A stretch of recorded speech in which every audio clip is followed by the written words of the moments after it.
for some peace of mind. But TikTok said a gator drove a Jeep through the blinds. Florida man's at it again with fireworks and a goat. And someone married a ghost in a Dollar Tree coat.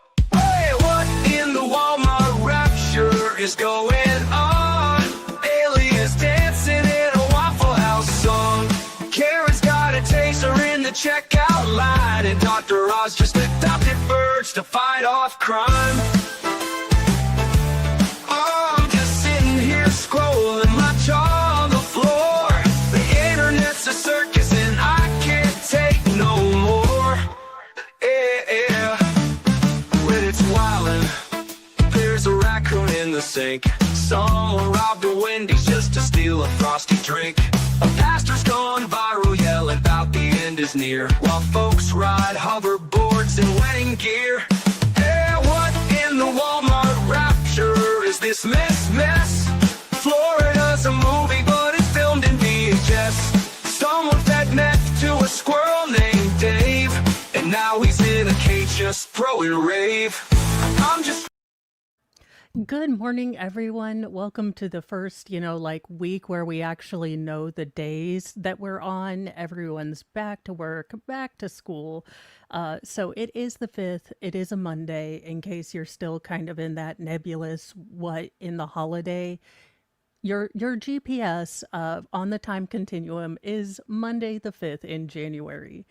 Good morning, everyone. So I have youngest or middlemost feral child wanted some kind of lizard for his birthday. So, you know what? I've actually ran across this little short, and if he gets a snake like tofu, I'll kind of be okay with it, because I don't even think this snake has teeth. So I'm okay with it. So Tofu doesn't want to get out of his bath. He's a white snake, so any little thing that gets on him, I can see because he's white. So I was giving him a soak to get some stuff off of him, and now he does not want to leave his bath, but his bath is over with. I know, you're angry, but we need to get... Okay, I'm sorry. That's his little tail. I don't know why this doesn't, if we were able to find an albino snake, I think I'd be okay with it. Me. That doesn't work on me. Maybe it's because it looks so much like a puppet. I don't know. I just know that I'm kind of okay with it, but I'm like, haven't you thought of a kitten? And then come to find out what my son really wants is a sugar glider. A nocturnal animal that doesn't do well in high stress, high loud situations, with a family of early risers who go to bed at 9. Yeah, we kind of nixed the whole sugar glider thing, but I'm kind of okay with Tofu the snake. Well, we've got headlines to get you going, and yeah, if you've been living under a rock this week or this weekend, then you probably didn't know that, President Maduro is now in the company of America. Thank you so much, Mspire, for being a member for 12 months. Happy 1-year membership birthday to you, and yes, Mspire, you've been here for a long time. I am so time blind that I'm like, I've been here for a couple months, right? It completely escapes me until I sit down and look at things. I've been here for almost 3 years. It's one of those things. I feel like I've always done this, but I haven't. Well, if you are sleeping under a rock, and I am sure that there are going to be hot takes about this and very much more educated people than me to explain all of the international politics and all the other, junction things. I mean, this really is a story. So I've decided to name my sandwich puppet, and I think his name is going to be Calamity Sammy. So he's going to show up when things go ridiculous. But for some reason this weekend, on my to-do list was I must name the puppet, and Calamity Sammy went. And by Wednesday, I should have, at least Wednesday by the end of day, I should have not only the, Mo Pearl wig, but a possum. You guys, on a side tangent, since I don't know, smart enough stuff about Venezuela. But I was able to get a possum, and so they had a really lifelike possum, and then they had an incredibly cartoonish possum with little magnetic possum babies on it. And I couldn't go for lifelike when they had a cartoonish one with like six babies that were magnetically attracted to, I was sidetracked. But those should be here Wednesday. So we might have a cosplay Thursday, because the Amazon seems to come in the afternoon, so I can never, bank on them like first thing Wednesday. Well, yes. The U.S. Delta Force or special operators did go into Venezuela and took out the president. It only took hours for U.S. forces to capture Venezuelan President Nicolas Maduro from his heavily fortified compound in Caracas. Now, according to some news that I've seen come out of this, it looked like there were assets very close to President Maduro, possibly within his own cabinet, that were able to give them really inside information. Now, the daring mission, dubbed Operation Absolute Resolve, saw the dictator travel across the Caribbean via a helicopter, amphibious assault ship, and military plane on Saturday, with a stint in Guantanamo Bay before arriving in New York to face federal charges. Now, the operation to capture Maduro, 63, and his wife, Celia Flores, 69, happened around 10:46 p.m. Eastern Time on Friday when Trump gave the order to attack Venezuelan, again, dictator, president. And you're really going to get both sides. What I can say is Venezuelans who are in America seem to be very happy that their country is no longer under the boot of this dictator. However, we didn't take out the entire government. So we basically took out the most corrupt top head. And I think I can speak for a lot of people who are alive, in the Iraq, Iran, Afghanistan thing. We don't want a nation build anymore. So that's kind of where I stand on all of this. I'm not smart enough to make a, hot take on this. I would say look for more information. I will be interested to see what the federal charges actually are, how those are going to be carried out, and what we're going to learn. Because right now, it does seem nebulous as to whether this was because of his crimes against humanity, so to speak, because of his facilitation of the drug trade or a lot of things. So, like I said, I'm not smart enough to know all of this. It was an arrest operation. Thank you, Wolfram. I will say that I've been trying to keep up with things, put away Christmas stuff, so I can't say that I've been too on top of this, but it does look like it's happened, and we are going to be waiting to see what the rest of the world kind of, feels like as it comes together. So let's hope. And yeah, let's hope that that's exactly what happens, Captain Kern. It's not a nation building thing. From what the news says, the U.S. will be taking the country over for a time. And I honestly do hope that from the bottom of my heart, that the Venezuelan people get to be represented in their own country.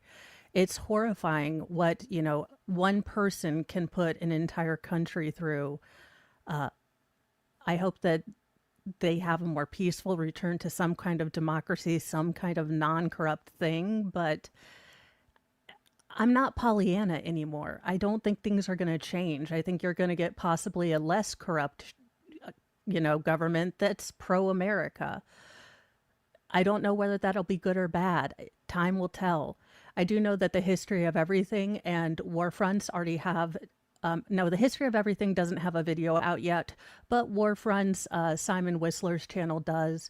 So if you want more information from people who have actually done, a lot more kind of smarty people stuff than me, I would go encourage you to look at that.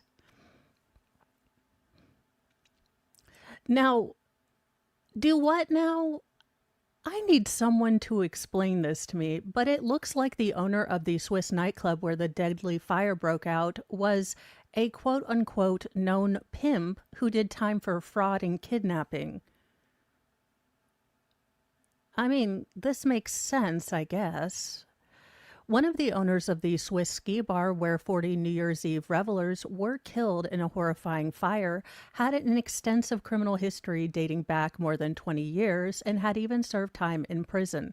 Well, if he's one of the owners or a silent owner, then how much involvement does he have in day-to-day actual running things? Because it seems like their safety and a lot of their just OSHA stuff wasn't even being covered. So it does kind of make me wonder how much influence he had in day-to-day operations. But I mean, it's a headline. He used to be a pimp. Jacques Morietti, a French national in his 60s, originally from the island of Corsica, is now facing an inquiry to the deadly New Year's Day blaze at the Constellation, in which patrons were trapped inside after champagne bottles adorned with sparklers set a ceiling on fire. But it's far from the first time that Morietti has been charged in criminal cases, according to a French newspaper, which reported he is no stranger to the justice system in France. He's known for pimping cases dating back some 20 years, as well as kidnapping and a confinement case. He was imprisoned in Savoy? Look, I'm gonna be honest. Can barely speak English, can't speak French. Now, Belgian radio network RTL said that his prison stint involved cases of pimping, fraud, kidnapping, and false imprisonment. Now, Morietti and his wife have co-owned the Swanky nightclub in Crans, Montana since 2015. Now, as of yet, they have not been charged in the deadly inferno, but they are facing an inquiry which could lead to charges. Again, this is more of a European court system, so it's not going to be like our civil trials. There's going to be different things that they do, different procedures. Now, he himself was not in the nightclub at the time of the fire, but his wife Jessica was. Now, Swiss prosecutors said they plan to open an inquiry into arson by negligence and manslaughter by negligence against the couple if they are found to be legally liable. So this is kind of their first investigation to see if they did, in fact, were negligent in the way they were running things, if day-to-day standard operating procedure was dangerous.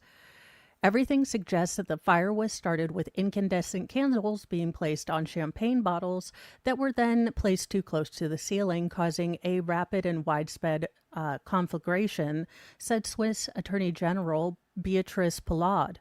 Now, Morietti has stuck to his assertion that the club, which was only inspected 3 times in 10 years, was following all safety regulations required by Swiss law. So, again, well, yeah, they said incandescent candles, but I guess that's what sparklers are called there. I mean, now, I would like to take a moment to say us hillbillies know to not play with Roman candles inside. That's why we burn fields up, because we're playing Roman candle party in brush. So we have our own stupid. I'm not saying that hillbillies don't. We just generally don't play with fireworks inside. Now, we do have a whole host of people that try to fry a turkey inside. So, like I said, it's not like America is devoid of our morons. We just have learned fireworks inside bad for the most part. Well, I mean, probably a smart idea that you should drop out for, your re-election campaign when all of the corruption is being found in your state. But in a shock probably only to Tim Walz, he is expected to drop out of his re-election bid for Minnesota governor amid a backlash for the wide-reaching Somali fraud scandal that now seems to be coming from both child cares, but autism, and a lot of different sectors in which Minnesota gives out federal money seem to be a little bit fraudulent. Now, I do want to caution you that this is not a Minnesota only thing. This is being found in many, many different localities. So we're finding it in Maine. I would not be shocked if every state doesn't have some level of, if not Somali in general fraud, but the way this fraud is going down. Now, the former vice presidential nominee announced that he will be holding a news conference on Monday morning to discuss the news of the day. Now, state officials are being tight-lipped about what Waltz might say, but the news conference comes as he faces calls from a lot of people in his state to either resign or drop his bid for a third term in office.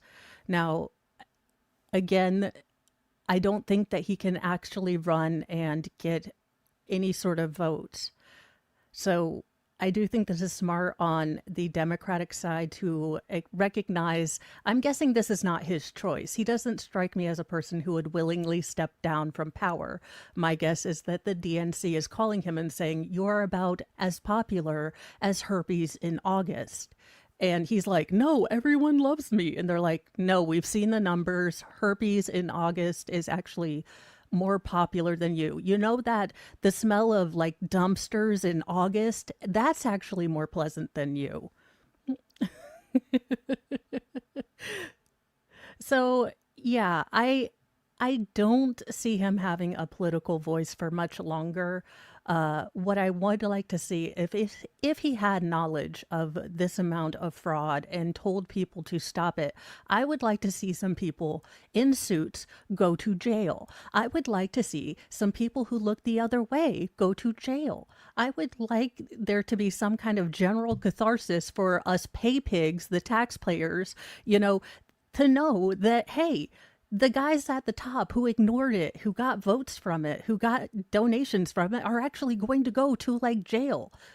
Wake me up when someone goes to jail is basically what I have for this story. And Mo in the Deep was about Squab Bob with the French people.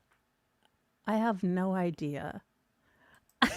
I love it when I look over at chat and I'm like, I don't understand.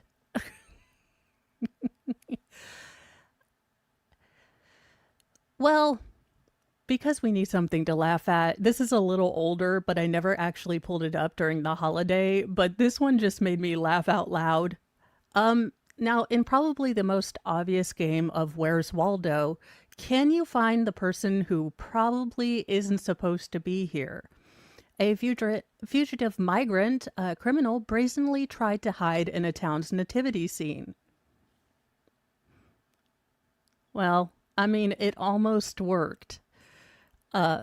Bizarre images show the moment a fugitive was on the run in Italy and he was spotted trying to blend into the Christmas nativity scene by pretending to be one of the wise men. As you do. Now, the mayor of the town uncovered the unholy ruse, although he first thought about contacting the organizers of the outdoor scene to praise them because the statue was so lifelike. Yeah, the wise men, Bocephus, Jedediah, and this guy, Steve. Then it moved. The not-so-wise man was seen standing in the background of the festive scene with his arms held aloft, kind of like he was trying to do Thriller for some reason. Trying to, pretend he was, of course, there with frankincense and myrrh. His less than convincing scheme showed him wearing a winter coat entirely different from kind of modern. The one in man was a 38-year-old Guyana migrant who was fleeing from the cops after allegedly assaulting an officer. I mean, it almost worked. He would have gotten away with it if he just had frankincense or myrrh. Now, in a case that looks like it could be a pretty heartbreaking one, but also a kind of a mysterious one. Now, this is a fairly new thing, and we haven't had a lot more information beyond what is in this article. But a month before their 5-year anniversary, an Ohio couple was killed in their home where they exchanged vows. The immense joy of Spencer and Monique Tepe was unmistakable in their wedding day in a 2021 video shared by the family, which captured them exchanging vows. Then the newlyweds embraced and laughed in their Columbus, Ohio home as friends and loved ones, cheered them on. But just 1 month before their 5th anniversary, in the same setting where the couple began their life together, it became a scene of an unspeakable tragedy. Now, the respected dentist, 37, and his 39-year-old wife, a stay-at-home mother, were found deceased after being gunned down in their up-to-scale home while their 2 children were inside. Now, a memorial of roses and sunflowers is growing around the home as news of the killings spread nationwide just days after Christmas, generating more questions than answers. Now, law enforcement has been reluctant to disclose any details about a possible suspect or motive, but said the killer or killers of the young couple remain on the loose. Now, even more mysteriously, the police revealed that there were no obvious signs of forced entry or no firearm found, which makes me wonder if they're looking at a possible deletion red rum situation, but want to be respectful until all details are coming out. It does seem rather odd to say that their unalivers are on the loose, but then say that there was no obvious sign of, forced entry. Now, the fact they didn't find a firearm in the home, would lead to kind of nixing that self-deletion red rum kind of thing, because after both people are gone, where does the firearm go? But this is fairly typical. Police are in a current investigation. They are not going to get a lot out. But I do expect if they do have any sort of breakthrough. Now, they are officially saying that this is being investigated as a double homicide, not the red rum self-deletion. Now, Spencer Tepe, the dentist, had rarely missed work at the Athens Dental Depot, located about 75 miles southeast from the family's Columbus home. He and his wife were always responsive.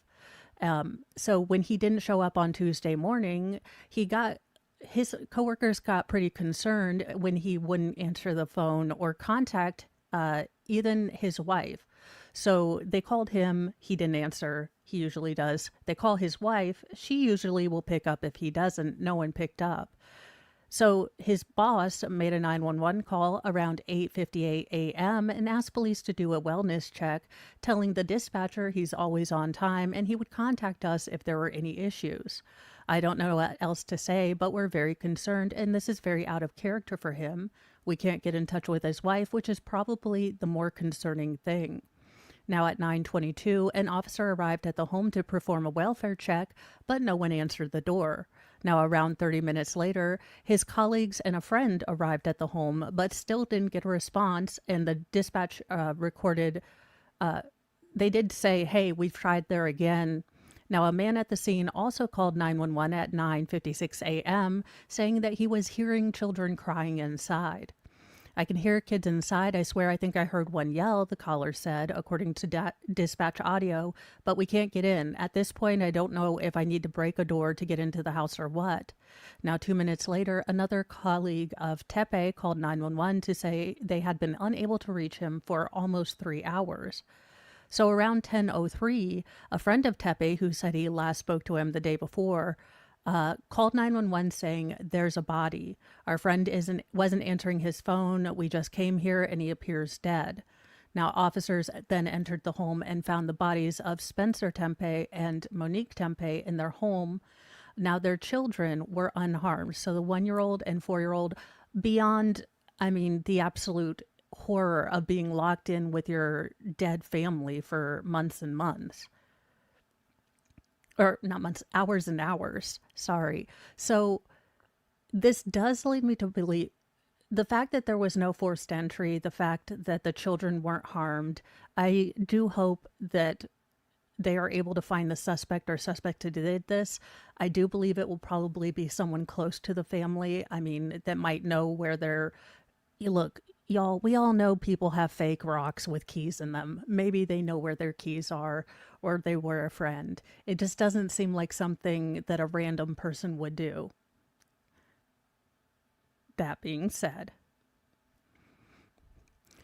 now police have not issued any of the warnings, any specific warnings to the community about an ongoing threat. Now, the agency didn't respond to press questions about whether, this was a targeted red rum, whether there was a suspect or a motive, because it's kind of, odd to say, hey, they're on the suspects who did this are on the loose, but we can't really tell you what the motive here was. And they might not know at this time.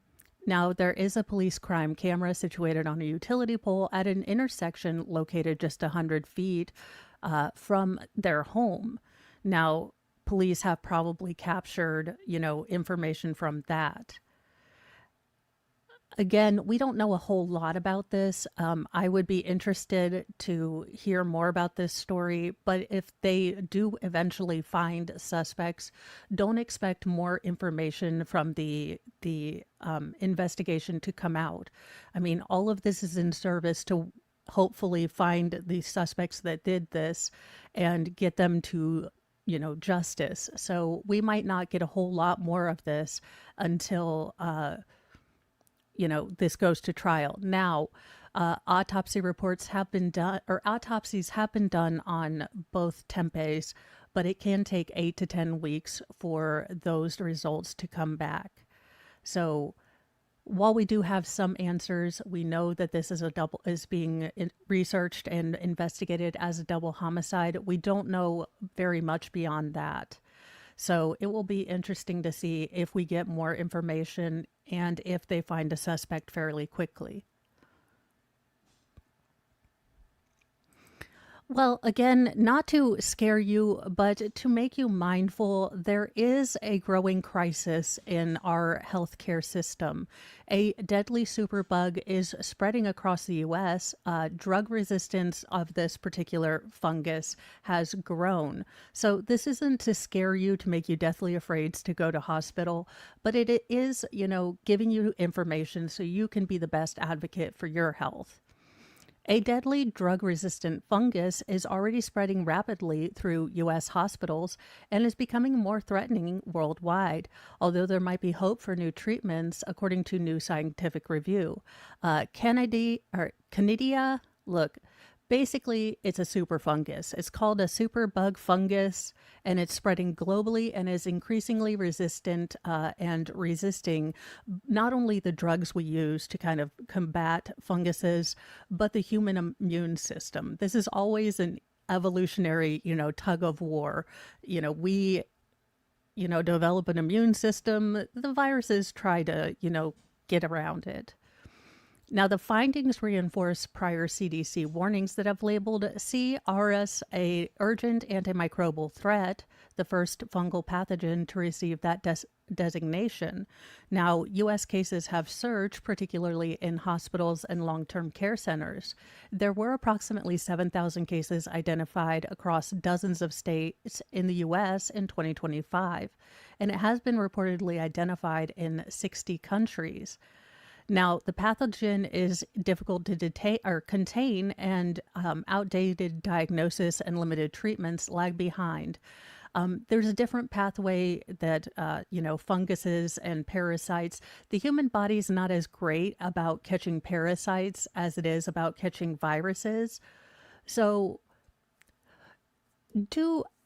look, again, this is not to scare you to death, but to be mindful and to know that these things might be there. So, be careful when you're at the hospital, wash your hands, that kind of things. Now, novel antifungal agents with broad spectrum activity against human fungal pathogens could improve diagnostic tests and develop immune and vaccine, modalities to improve treatments. So basically, we're at the start of this campaign to try to figure out how to deal with this new superbug, because it's simply not being, it's drug resistant and everything else. Now, again, this is still out of the entire state or country of the US, we had 7,000 cases. I'm going to give you guys, I have CRPS, which affects 1% of the population. That's roughly, I think, 3 million people, or 300,000 people, if my math is correct. So, yes, it's a very small number, but we have a giant population. So, no, this isn't at COOF levels yet, but it's definitely, something you should think about. Wash your hands. If you get antibiotics, take all of your antibiotics. Don't, fluff them off and, not take your full dose. I mean, there are certain things that we can do to help ourselves. Now, that being said, funguses are harder to treat. So I do hope that they get some of this under control, but being forewarned is forearmed. And at least we've identified the threat now. Now, what we're going to do about it, I hope someone with a bigger brain figures it out. Now, I did want to wait a little bit on this particular story because I wanted to get more information and not sort of the hoopla. Anthony Joshua's driver in the fatal crash has now been charged with 4 counts, including driving without a valid license. You know, you're a driver. You have one job.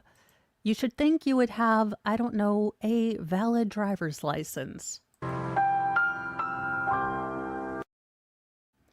The driver of the car involved in a fatal crash that injured Anthony Joshua and killed 2 of his closest friends was named and charged on Friday.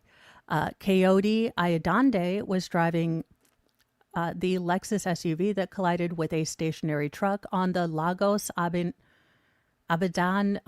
Expressway in Ogden State, Nigeria on December 29th. Now, the crash resulted in the deaths of Singagami and Lafti Ayode, members of the former Unified Heavyweight Champions training team.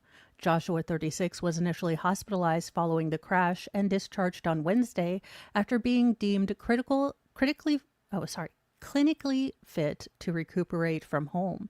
Now, he reportedly did not suffer any major injuries as a result of this crash.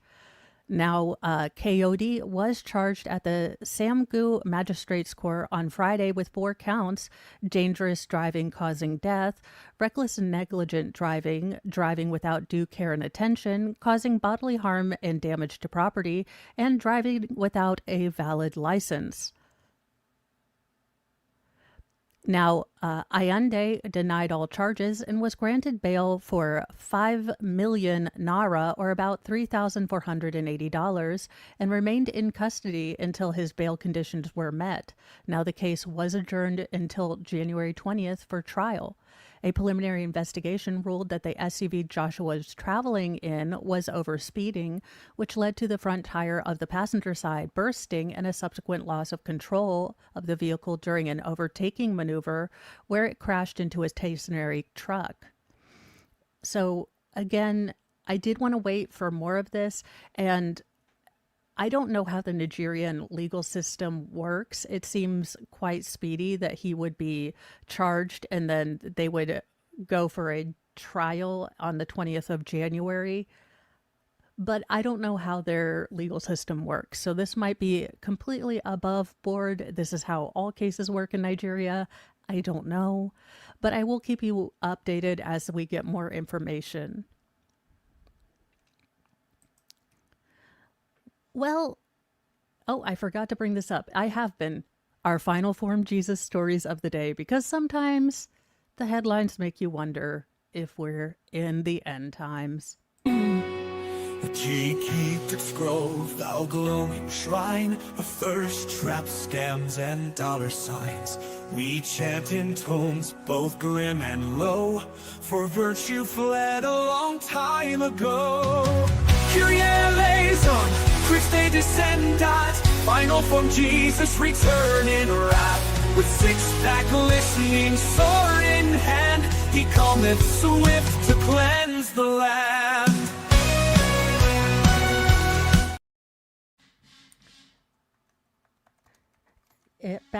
Thank you, Wolfram, for the warning. I actually pushed back the Sarah Grace to 10:30 because there might be a bit of, well, the defense has asked for a continuance, so I'm trying to play it by ear. But these are, Mr. Mo is using the Dremel now because why not? So in the background, all I'm hearing is... Thank you, Wolfram, for being on top of things. You noticed before I did that I hadn't put it for the right time. This is what happens when I try to be on top of things. I end up not being. And thank you, Squab Bob, for the gifted membership. And that went to you. Congratulations, Squab Bob. I don't know how you managed to do that. I didn't think you. Well, there you go, Squab. I hope you say thank you to you. Well, in all of the entitled and men, this is women, this is the reason men are running away. You want to know why you can't find a good man? It's because women like this keep opening their mouths and they all decide, you know what? It's cheaper to make a sandwich for myself. High maintenance singletons 7 dating rules for men has sparked a backlash. Who'd have thought? Well, a New York City singleton has sparked web-wide debate after sharing a list of bare minimum rules for dating her. Let's see. Now, Rock, ma'am, you are not hot enough to be making demands. And I'm saying this as a person who thinks you are a lovely girl and very attractive. But no, you can look like, freaking, oh gosh, Charlize Theron. But if you have a butt monkey attitude, at some point, no one's going to want to date you because, ugh.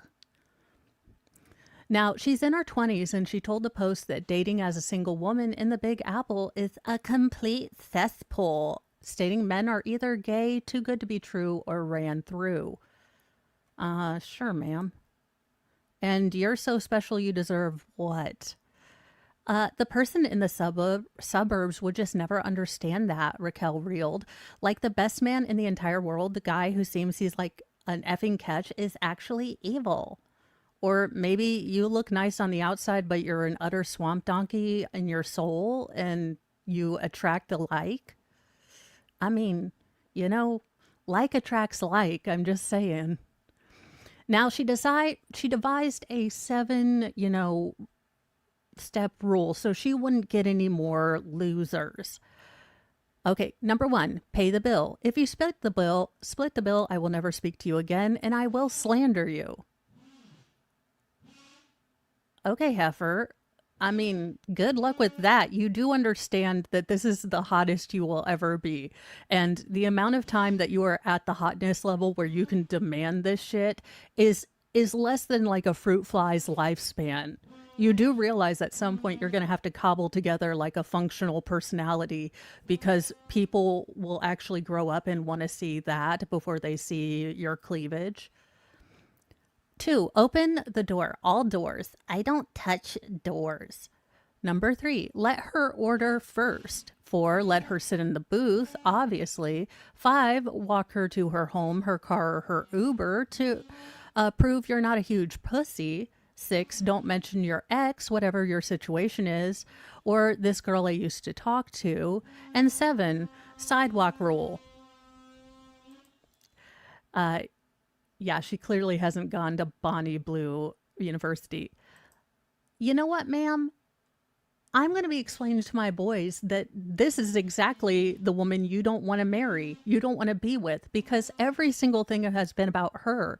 Imagine going to a date and actively trying to learn about someone, to, shutting your mouth hole with your demands and actually trying to find someone that thinks you're interesting. This woman is the most boring woman good Lord. Well, apparently he's got a lot of backlash because, like most people are saying, this woman is not hot enough to demand this thing. And she sounds like an utter B word to be around. I mean, so there you go. Don't. And for our our second story in this, Botox apparently, according to some, doesn't just erase wrinkles, it apparently kills the third eye, which chakra believers claim will cloud your psychicness. Honestly, it sounds about like what they say about fluoride and the pineal gland, so I'm kind of here for it. It does. I love that Mr. Mo every morning asks me like he's never been here when my show starts. And I'm like, 8, like always. And he's like, okay, I'm going to go Dremel.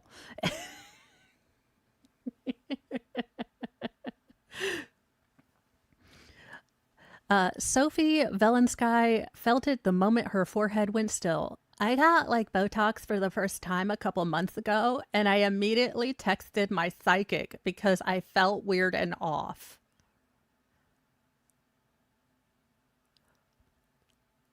You have your psychic on. I think we've identified you have Miss Cleo on speed dial, is the first problem. Um, Instead of being able to focus energy on that spot, I felt a whole lot of nothing, almost opposite of the feeling I get after a really good Reiki massage or like acupuncture. Now, the manifestation advocate couldn't move her forehead, which was the point, she joked, but she swears that everything else felt frozen too. It was like there was a block when I tried to energetically connect with that area of my body. What? And she's not the only one reporting, well, strange spiritual side effects, a phenomenon that's currently sweeping social media, one that's sparking beauty meets mysticism debate over whether or not forehead Botox can mess with the so-called third eye, a theoretical energy center tied to intuition and awareness. Apparently, in 2026, Botox isn't just cosmetic, it's cosmic. Even bold facers like Kim Kardashian are weighing in on the topic, pouring gasoline on the conversation in a recent episode of The Kardashians, where she revealed she hasn't touched wrinkle relaxing injections for 4 years so she can keep her third eye open. You think you could have figured out that Scott Disick or whatever was a douche. You think you could figure out that your sisters and everyone doesn't like you guys. If your third eye was so open, you'd get that general feeling that we're pretty much over the Kardashians. But apparently perception in her third eye is, well, myopic. I'll never get it again. So is a forehead freeze really a spiritual frown? Well, while some spiritually minded women insist that something is off, I mean, makes sense, their dermatologists say it's all psychosomatic. Yeah, that sounds kind of normal. I don't know who needs to hear this. God. So, yeah, there have been no medical studies to figure out if chakras are burdened by botulism. But I will willingly accept money to run this test because I am okay with that. Now, in a good story, in our final, because sometimes, final form Jesus is here to represent real absolute heroes who did absolutely heroic things. A heroic father saved trapped teens from the Swiss ski resort fire that killed 40 after a phone call from his daughter. A heroic father saved nearly a dozen teens who were trapped inside the burning bar at a New Year's celebration in the upscale Swiss ski resort. Paolo Camballo, a Italian-Swiss dual citizen, was hosting a New Year's Eve party with his fiancée inside his Crans, Montana home when he received a call from his 17-year-old daughter and noticed a glow outside of his window coming from the bar next door. I was at home celebrating with my partner and friends. He lives less than 200 feet from the business. It was around 1:20 a.m. when I saw blazing flames come from the window. Then my daughter Paulina called, and it shocked me. Dad, there's been a massacre, there's a fire, and there's so many injured. Campalo, who works as a financial analyst, dropped his celebration and sprinted toward the deadly inferno. I immediately rushed into the street with a fire extinguisher when Paulina called me, but by the time he arrived at the once packed bar, the flames had already, begun to go down because the very thick smoke was combining. The combustion was very rapid and violent and only lasted a few minutes, but then it stopped because there was no more oxygen inside, and that's what caused the damage.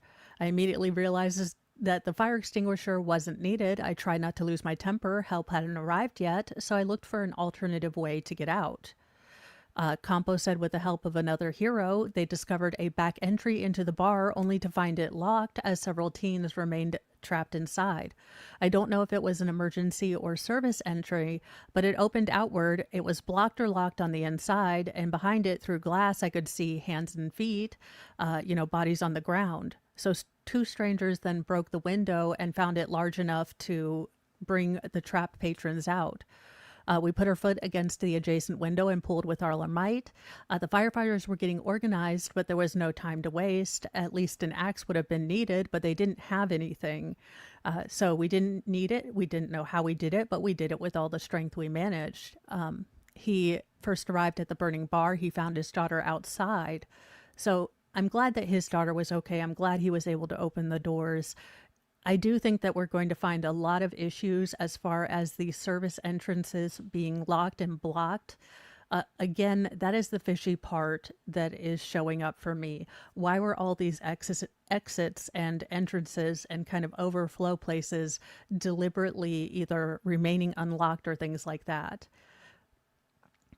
Now, yeah, the people that are filming, why was someone allowed to get a sparkling, champagne bottle close to the ceiling? Why were we letting people play with fireworks inside? I don't get any of this. I don't get any of this. I am very, very glad that this man was able to find his daughter and help those teens. I can't imagine the gratitude that the parents feel knowing that their kids, are home with them because of this man. But now we've got some other stuff, because I like to leave you guys with a bit of what in the Walmart rapture is going on here. And we have just that. Okay, now, look, I will go ahead and admit that I am a black thumb, but there is something about this man that just, look, if you're having a bad day, I don't know, but I have been watching his videos. He is Gerald Stratford. He just talks about farming and he's just the funnest guy. But how and where, my UK friends, can I get this lovely, would you guys call this a jumper or a jacket? But it's exactly like a red cabbage. I love it. So if you guys want to know what I've been watching, it's just this cheerful old guy teaching me about cabbage. That's red cabbage. He's a beauty. His brother had 5th place at the Malvern Autumn Show. You need something quite powerful to cut him off. So let's just get in, and we once, twice. That's it, he's off now. He's very heavy. I'll have to put him down. He's really heavy. Right,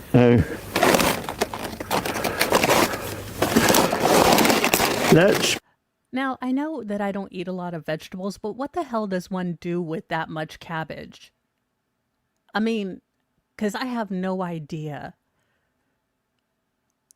I just love the shirt. I love the shirt. I love everything. He's so happy too, because he's like, and his brother won, the, county fair. And I'm over here like, what the hell does one do with that much cabbage? break a few of the outer leaves off. That lovely pup. They're all edible. Now,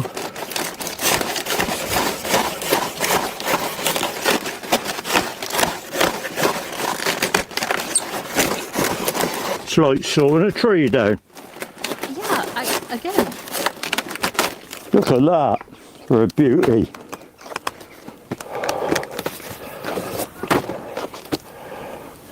We will bring him round to the table. I love that his wife's So just I can helping cut him. film, I'm assuming. I've just zeroed the scales back. These don't weigh very much. I hope it's strong enough. And then It's like I will, 170 pounds of... that is 10, 11, 12, 13. The head alone is just under 15 pounds. And that cabbage is all edible. It's not a wasteful cabbage, Clymero. It's a... I don't know why this just... It tickled me pink. And because I am here to share what will de-stress you, now I can only play a couple of seconds of this, but if you need some smooth jazz in your life, if you love the smooth sounds of a cryptid, we have Sasquatch in the wild.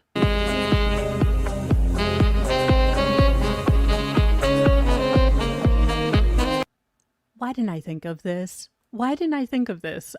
Oh, because I don't play the sax. But I'm just saying, if I did play the sax, I would have thought of this. But if you need, it's the first week, the first full week back to the grind for most of us for, this stuff. So I figured we needed a video aspirin. If it's your first day back to work, or back to trying to get the kids ready to go to school, a video aspirin. We call this tape video aspirin, and you'll see that you'll be able to stop the pain and tension associated with headaches in most cases, and you'll do it the natural way, without drugs.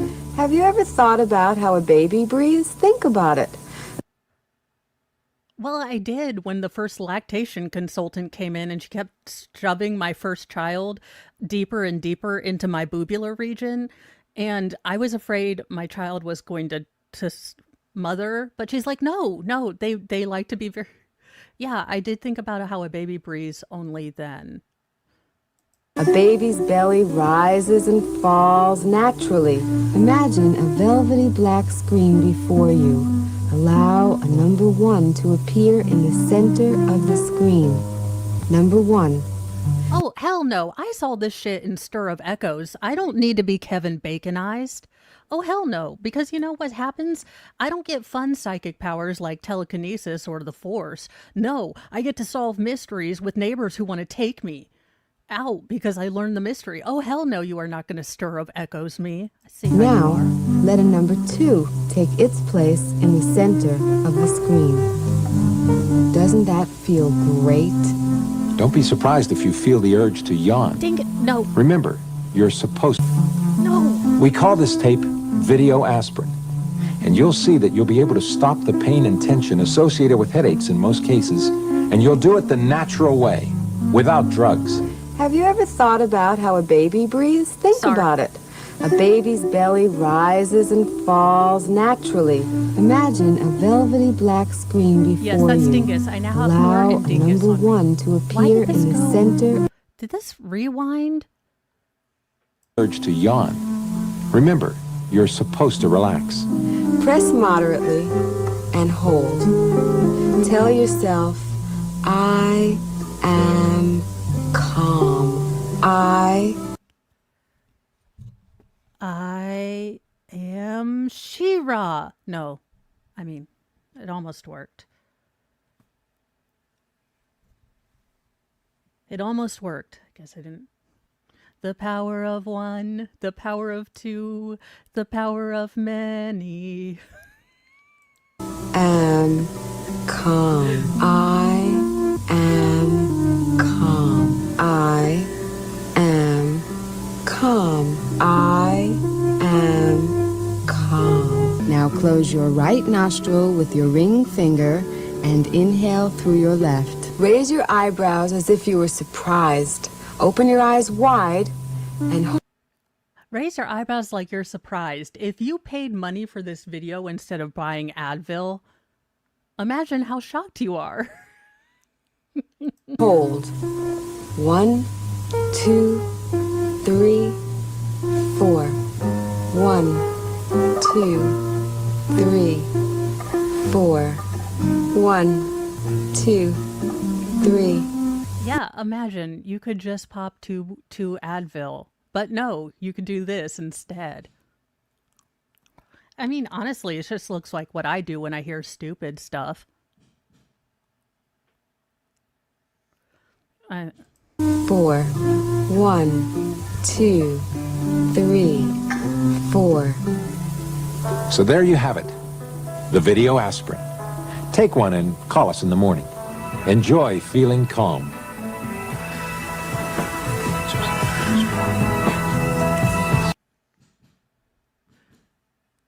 Well, I hope you all have enjoyed your video aspirin for the day. Now, this made me giggle because I have a bunch of pictures from the kids of their drawing, and this is taking kids' drawings and making them real. Yeah, and Squaw Bob's right. We had Stuart Smalley. We didn't need this. I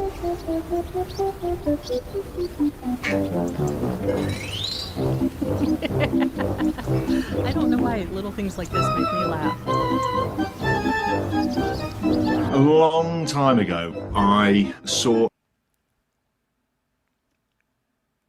You know, I'd allow us to get a llama if they looked like this. a drawing that my son Dominic had done. He was 6 at the time. It was a strange looking animal and there's no real magic in it. I just remember looking at it thinking, yeah, it's kind of good, isn't it? And all parents kind of look at their kids' pictures and go, oh wow, well, isn't it brilliant that they're being creative? And I thought, yeah, it doesn't really look like that. Does he really think it looks like that? And anyway, I just kind of came up with this idea that, well, maybe it is exactly how I mean, that is exactly how I draw a camel. it looks like. It was just kind of a cat, I think. And then I just decided to take to Photoshop. I knew a bit of Photoshop, and I thought, well, maybe I will imagine the world as if the things kids draw are actually real. So that's exactly what I did. So it was kind of a simple idea, really, but obviously it became something much bigger. Process takes 10, 15, sometimes 20 hours. Okay, that's a lot of hours to make these, but I love this one. I was like, that's a lot of time. I get mad at Canva. I can't do this. People kind of think that's absolutely ridiculous, but I really enjoy the process, and I kind of feel like the Oh, it's Jen McCabe. Jen. I'm gonna get sued out of Canton. Tricks on you. I'm like Briar Rabbit, mother effers. I didn't want to go to Canton, so go ahead and uninvite me. kids' drawings deserve that love and attention that I give them. I get a lot of enjoyment from doing it. I get sent tons of pictures from all over the world. Proud parents of little artists all over the world. The thing about things I've drawn, it's kind of got a universal appeal. Everyone kind of likes animals, happy animals, and a lot of people like kids' drawings. He's obviously popular in many different countries. Got some particularly kind of famous ones, really. A horse that I did. I think it became known as an internet meme, the Haunts. It's become so important to me that I am, even in just a very, very small way, encouraging kids. Well, there you go. That is my crazy, what did I find? But if you guys haven't seen Dingus in a while, yeah, he's grown a bit.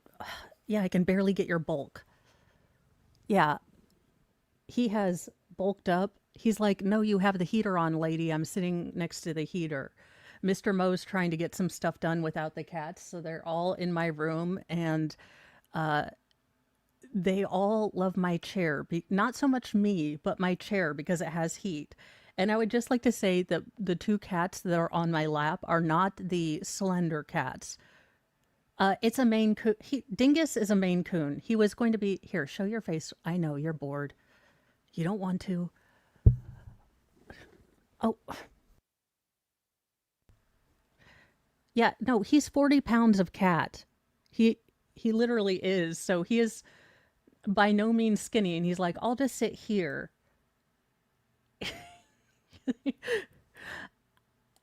I will say he's really, he's kind of a butt monkey. I'm going to be honest with you. He's a cat monkey. He's big enough to dumpster dive. He will knock over the trash can. So that is one thing you do have to work. And cat trees, you have to get sturdy ones because we have a lot of generally overweight cats. So we had to go ahead and get the fat cat. You have a lot of cats when you have to get like the fat, for the fat cats for the Garfield Tower. Well, you guys, so on the agenda today at 10:30, I did put the wrong time and Wolfram caught it. So at 10:30, we are going to be starting the Sarah Grace Patrick case with a little bit of a caveat. I have not yet seen any live streams put up for the trial to start today. Now, there's scuttlebutt going around the interwebs that the defense has requested a continuance. I haven't heard. I've asked ChatGPT. As far as, both Grok and ChatGPT and everything else says, we're supposed to be getting a hearing today, or the trial is supposed to be starting today, but there is as of yet, no live stream started. So if it doesn't start today, if we are actually in voir dire, we're going to go ahead and finish up the Devin Michaels case during this time, and I'll just put a new stamp up. But that's what I thought. LMP 69. That's kind of what I thought. I was just so proud of myself, because Baker's really good at the pre-planning. So he's like, put your streams up the night before. So I was just so proud of myself that I put my streams up the night before. And then I realized, oh crap, what about jury selection? So that's kind of how we're going to be playing by ear today. We're probably going through jury selection today and tomorrow, depending on, how much longer this is going to be and how long it takes them to seat a jury. So we have it tentatively on the plans. Now, I do believe that there's also a Rex Heuermann motions deadline this week, so I will be keeping an eye on that. I don't believe there are any other current hearings on cases that I'm covering, so we will be waiting for the Sarah Grace Patrick. We will be finishing up. Oh, thank you, Squid Pro Quo. And Squid will also be covering this in the evening. So I tend to start a little bit later so we can zoom through the breaks. That's my general plan. But if you want to watch it in the evening, you want to get all of that. I know Squid's going to be covering this too. Yeah, well, well, I mean, it was just because I was on top of things for once. I was just, I was getting too big for my britches. But that, and then this trial will kind of run like trials normally do. I'll do the live stream, have a breakdown at the end, and then I will put that breakdown video separately. So if you don't want to watch the whole trial, but if you are hanging with me during the live stream, then the breakdown is simply the breakdown from the stream. So you don't have to watch both of those. I just know people sometimes like just the quick breakdown and sometimes like the other. And then at the end of this week, I will be doing a members only stream where I figure out how to take these notes from here and kind of go through them with you so that. Okay, so it isn't supposed to be a long trial. I knew it wasn't supposed to be a very long trial, but I also knew that there wasn't a lot of information that has been disseminated about the Sarah Grace Patrick trial. So it will be really interesting to see because the state has been very tight-lipped, which means that the defense really hasn't kind of given their strategy yet. So it will be interesting figuring out what's going on. So at 10:30, we will probably be finishing or going forward with the Devin Michaels trial. If the Sarah Grace Patrick trial does move forward today, then we will be covering that. And Squid Pro Grow will be doing a nightly speed run after the little goes to bed. So you have so many different places to come and look at this. And I encourage you to watch different perspectives because Squid will probably catch things I don't catch. And then Squid and I were mulling over on the weekend or this weekend doing kind of a roundup on this case. So if it's only a week, then we will be doing that and kind of, hey, what did you think of this trial? What did you think? So we'll tentatively planning that. Let's see, Calamity Sammy. And I do have a bingo card for the Sarah Grace Patrick trial ready to go. So if we have it start today, we are set. If we don't, then we have something else to watch and get done with that. It has been interesting watching the Devin Michaels trial. Why the woman didn't take a plea deal, I'll never know. So yeah, I think that's all. Let's see. Oh, no, that's not all. We have to have our daily squirrel. Sarah Grace Patrick. It's a trial. She is a 17-year-old who has been accused of taking the life of her mother and stepfather. In between the time that the incident happened and she was charged, she had a TikTok following and was reaching out to true crime content creators to kind of research what went on with her parents' case. So it's called the TikTok murder trial. All right, we've got Pearl, our daily Pearl. Now let's see. So we were at the point where Pearl the squirrel was explaining about her second husband, as you do, and how they got married. So he was, let me remember what he was a part of. Oh, he was a mobster with, connections to the mob, but he was also a dead mobster squirrel, just to keep the plot lines on this going. Well, we spent most nights at home gnawing Scrabble, making plans to expedite a visit from the in-laws. They don't respond to simple invitations because changing planes is too inconvenient. They have too much to do first, blah, blah, blah. Okay, they're not ready to bite the bullet. We get it. Most humans are on the slow side, which brings me to the tragic predicament I now endure. Millennia ago, I was sent here by me, retroactively, to inspire all creatures and save people kind from your own silly selves. So I started an advice column on my website, www.mepearl.com, and also started a YouTube channel, Me Pearl, dedicated to proper care of possums because somebody had to do it. Although I'm a natural polyglot, it wasn't enough. A prophet in her own land, etc. It seemed that dead squirrels lack a certain je ne sais quoi required for powerful profiting. Not so much for profiting, thank me. So, profit. She can profit. So I was forced to enlist Pink Mama, or Georgette Spelvin, in this case, as my mouthpiece. The sublime meets the ridiculous. So far, she's the only one that can hear me. Her interpretations may be batshit crazy, but hers is an easy access mind, something like an easy bake oven, with few obstacles and little interference. Yes, she's simple. The big peak human, who is my earthly caregiver and is now my channeler, is, to put it kindly, an albatross.